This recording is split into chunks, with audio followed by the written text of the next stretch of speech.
guys, Ramon Goose here. Welcome to the Guitar Show. That intro you heard there is, of course, the solo for one of my favourite songs, Isn't It a Pity? And for me, George Harrison was a really underrated slide guitar player, and he's actually one of my favourite players of the slide.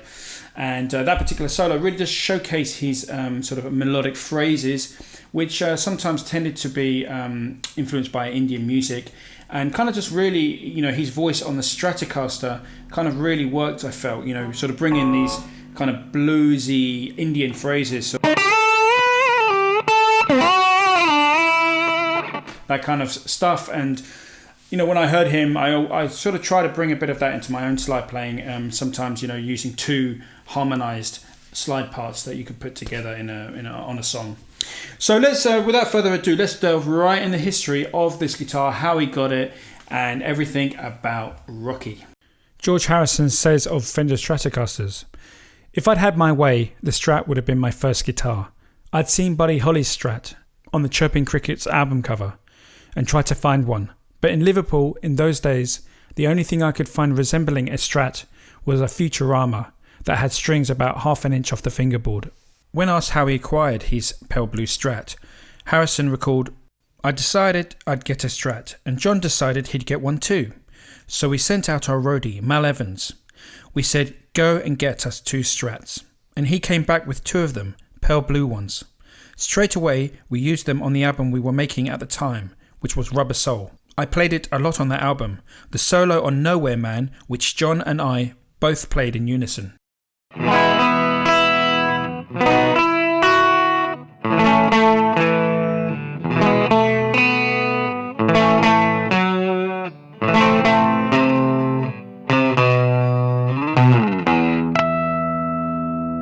Despite George Harrison placing the purchase of these 2 Strats in late 1965, other sources state that he actually in fact purchased it in February of 1965. These sources also state that the guitar was used first on the song Ticket to Ride.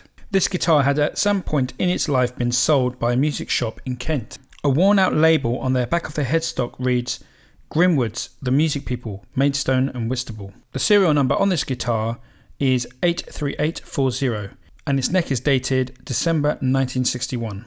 This guitar went on to be heard on the majority of Rubber Soul, Revolver, Sgt. Pepper's Lonely Hearts Club Band, Magical Mystery Tour and the Beatles. Somewhere between the end of the Sgt. Pepper sessions and the All You Need Is Love satellite TV broadcast, the Beatles decided to try a new look for their guitars. By the spring of 1967, the psychedelic movement in London was in full swing and minds were being expanded. This influenced the Beatles to paint their instruments. Both Lennon and Harrison used their Fender Stratocasters during the Sgt. Pepper sessions. Whilst Lennon's Strat remained in its original sonic blue finish, George decided to implement a major cosmetic change. Harrison recalls the following: "Everything was more colourful clothes, colourful houses and cars, and it was just logical to have coloured guitars. So I got some Day-Glow paint out of a tin and just painted the Strat with a brush. It's not so much a great paint job, but that's the way it came off. There's some of Patty Boyd's nail varnish on the top, green glittery stuff, and the guitar's called Rocky." He later recorded in 1987, "When we all took certain substances, I decided to paint my Strat in Day-Glow colours. And that guitar was on I Am the Walrus and All You Need Is Love." As you can see here on the satellite broadcast of All You Need Is Love, Harrison chose to use his psychedelic painted Strat through the cream-coloured Fender Bassman amp. This is a cool photo, guys. It's from I Am the Walrus in September 1967 for the Magical Mystery Tour TV special. On closer inspection of the back of this guitar, we can see that Harrison has installed all 5 springs, and also that the tremolo claw is actually screwed quite tight against the body. So of course this would not have been a floating tremolo. And since this guitar ended up as George's main slide guitar, this would make a lot of sense. One thing I've always loved about this guitar is the bird's eye maple neck.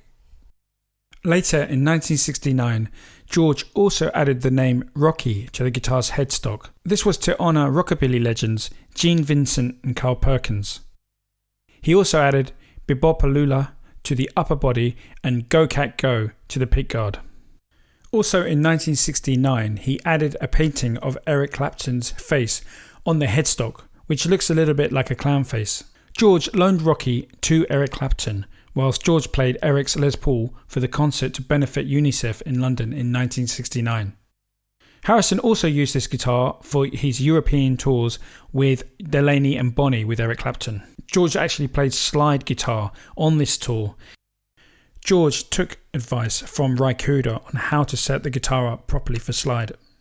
Jim Keltner remembers George's affection for Ry's music. George always loved Ry Cooder. Ry was a huge influence on him. It was the musical connection, I think, because he used to always talk about Ry and his music to me when we first met. So it's interesting, guys, that also Ry Cooder used a pale blue Strat for most of his early slide guitar work. Which brings us to the song that I played at the beginning of this video, which is called Isn't It a Pity from the album All Things Must Pass. Harrison began recording Isn't It a Pity on the 2nd of June 1970 at EMI Studios in Abbey Road. There are actually two different versions of this song. It was produced by Phil Spector and George Harrison. Interestingly, Bee Gees member Maurice Gibb claimed to have played piano on the actual track. So guys, if you're interested in learning the style of George Harrison's slide guitar playing, I would really recommend this album, All Things Must Pass. It's got some really cool songs, obviously Isn't It a Pity, but also other masterpieces such as My Sweet Lord, Beware of the Darkness, Wah Wah, I Dig Love, and also What Is Life. Okay guys, I just want to say this guitar here is a replica made by my very good friend John Chapman.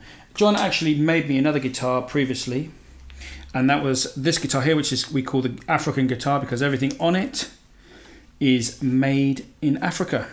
Well, from Africa, except the pickup, which is I think it's from Huddersfield. But anyway, John actually made this guitar. I don't own this. He's given me this on loan for this video, and he's done all the artwork has been done by somebody else, but it's a complete replica of the artwork that was on George's guitar. And there's nothing better, I can tell you guys, than playing George Harrison's music on a replica of his guitar. I don't know why, if it's maybe a mental thing, but it just kind of makes it sort of sound all the more sort of convincing. Thanks guys for watching this video. It's been really good fun to delve into the history of this guitar. And there's going to be more Beatles content on this channel, so if you're into the Beatles, please subscribe. Guys, don't forget to like, share and all that stuff. But more importantly, guys, stay safe, stay well, and I'm going to see you in the next video. God bless, take care.